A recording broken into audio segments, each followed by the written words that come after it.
আসবো?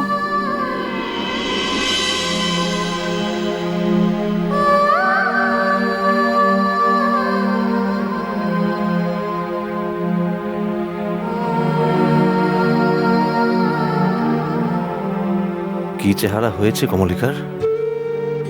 ওর কি ভেতরে ভেতরে কোনো বড় অসুখ হয়েছে নাকি? কি হলো, আসবো? হ্যাঁ, এসো। সরি, বিরক্ত করলাম। ইটস ওকে, বসো। না থাক, আমাদের কলেজের 150 বছর পূর্তি উপলক্ষে একটা সেলিব্রেশন হচ্ছে। সাংস্কৃতিক অনুষ্ঠান, আলোচনা সবই থাকবে। আমাদের প্রিন্সিপাল বিশেষ করে আমন্ত্রণ জানিয়েছেন। এখানে আরও দুটো কার্ড আছে, এডিটরের আর কালচারাল এডিটরের।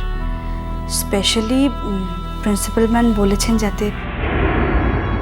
কবে? কার্ডেই সব লেখা আছে। 3 দিন ধরে অনুষ্ঠান হবে, যে কোনো একদিন গেলেই হবে। আর যদি 3 দিনই যেতে পারো তাহলে নাথিং লাইক ইট। চা? না না, থ্যাঙ্কস।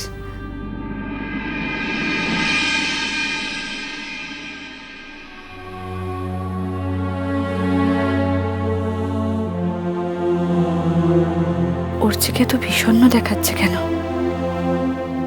আর বড্ড ক্লান্তও লাগছে, যেন 1000 বছরের ক্লান্তি ওর চোখে মুখে। বাহা চলে গেছে বলেই কি ও জীবনের ওপর থেকে সমস্ত আগ্রহ হারিয়ে ফেলেছে?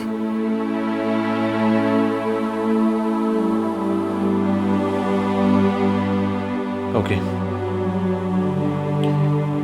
যদি পারি নিশ্চয় যাব। ওকে, আমি প্রিন্সিপাল ম্যামকে এই কথাটাই বলে দেবো। প্রিন্সিপাল ম্যাডামকে কনভে করার জন্য কথাটা বলছি না। এরকম ইনভিটেশন তো আমার কাছে প্রচুর আসে। সবগুলো অ্যাটেন্ড করতে গেলে তো আর চাকরি করতে হবে না। যেতে পারলে যাব। আর তুমি যখন নিজে এসেছো, আমি নিশ্চয় যাব। I am honoured. যেতে পারলে যাব বললাম কারণ আমি আর আমাদের পরিবারের লোকজন একটা বড় স্ট্রেসের মধ্যে দিয়ে যাচ্ছি। আমি আসছি। আমার বা আমাদের পরিবারের স্ট্রেসের কথা শুনে তুমি জানতে চাইলে না কারণটা কি?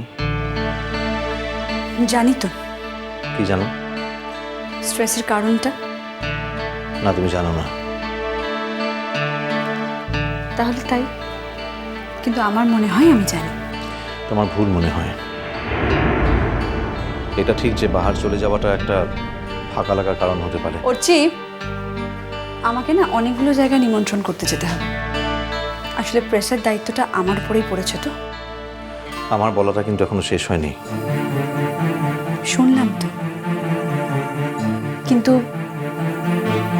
তোমার স্ট্রেস রিলিফ করার কোনো পথ তো আমার জানা নেই হচ্ছে। এতই যখন স্ট্রেস হচ্ছে তখন ওকে না পাঠালেই হতো। আমার স্ট্রেসের কারণটা কিন্তু বাহা নয়।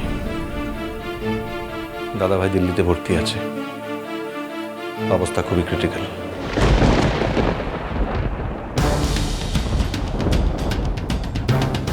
এবারে হয়তো আমরা আর কিছু করতে পারলাম না।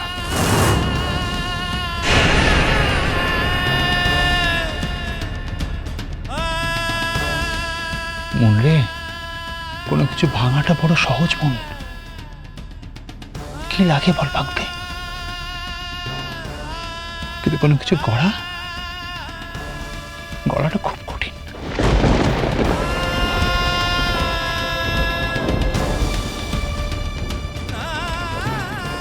কালকে ফিরেছি দিল্লি থেকে।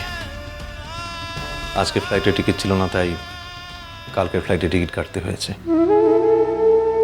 বাড়ির লোকজনদের নিয়ে যেতে হবে।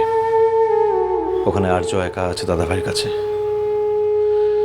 প্রত্যেকটা মুহূর্তে একটা টেনশন নিয়ে বেঁচে আছি। দিল্লি থেকে ফোন এলে মনে হয় এই বুঝি খবরটা এলো যে আর দাদাভাই নেই। তোমাদের বাড়িতে যে মানুষটা আমাকে সব থেকে বেশি কাছের করে নিয়েছিল সেটা হচ্ছে দাদাভাই। দাদাভাই আমাকে কোনোদিনও মিসআন্ডারস্ট্যান্ড করেনি। আমার আমার গোটা জীবনে আমি এরকম একটা মানুষ কখনো দেখিনি। শ্বাসবাতি দিয়ে অসুস্থ, কনসিভ করেছে। ভেবেছিলাম দাদাভাই হয়তো বাচ্চাটার মুখটা দেখে যেতে পারবে, কিন্তু এখন তো মনে হয়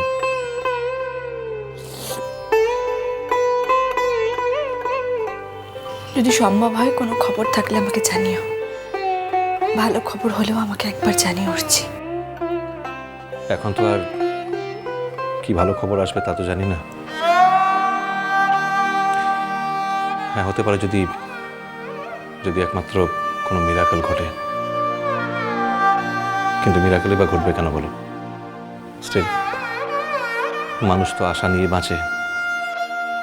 আমরাও বাড়ির সকলেই আশা নিয়ে বেঁচে আছি যে হয়তো কিছু একটা হবে। আমি কি বলবো আমি জানি না, শুধু ভগবানের কাছে এটুকু প্রার্থনা করছি যেন দাদাভাইয়ের মতো একটা মানুষ এত তাড়াতাড়ি চলে না যায়। এরকম একটা মানুষ থাকা পৃথিবীতে খুব জরুরি হচ্ছে, খুব জরুরি। খুব অসহায় লাগছে। বাড়িতেও সকলে এত কান্নাকাটি করছে যে আমার কেন জানি না মনে হচ্ছে উঠছি দাদাভাই এবার ঠিক ফিরে আসবে। এটা দাদাভাইয়ের চলে যাবার সময় নয়। যদি তাই হয় তাহলে যে তোমাকে কি বলবো মুন।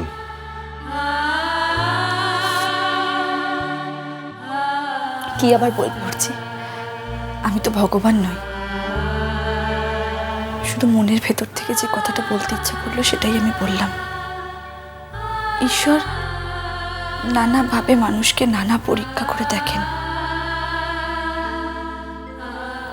যে কে কতটা সইতে পারে। তুমি হেরে যেও না উঠছি, বরং তুমি ওনাকে চ্যালেঞ্জ করো। বলো যে দেখি কতটা দুঃখ তুমি দিতে পারো। আমি কিন্তু কোনো কাউন্সেলিং করছি না উঠছি। আমি নিজেও আসলে নিজের মনের জোরটা ঠিক এইভাবে রাখার চেষ্টা করি, তাই তোমাকে বললাম। আমি আসছি।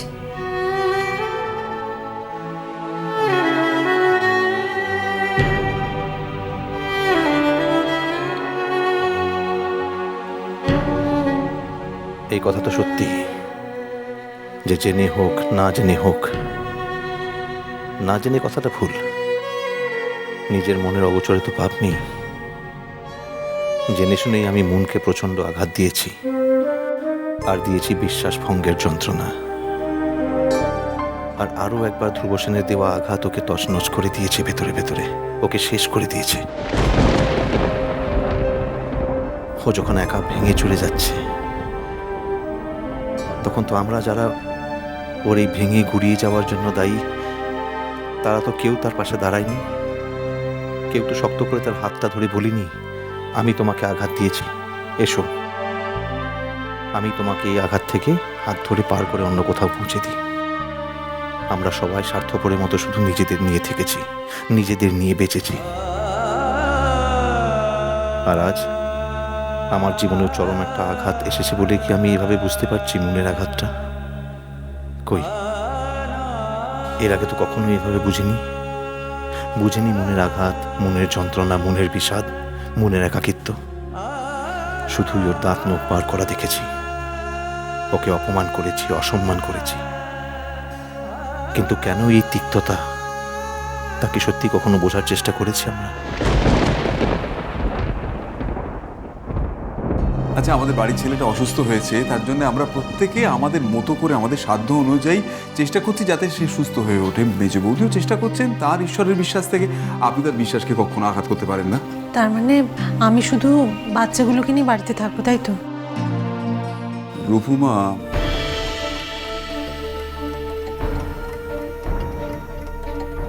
আমরা কেউই যাচ্ছি না।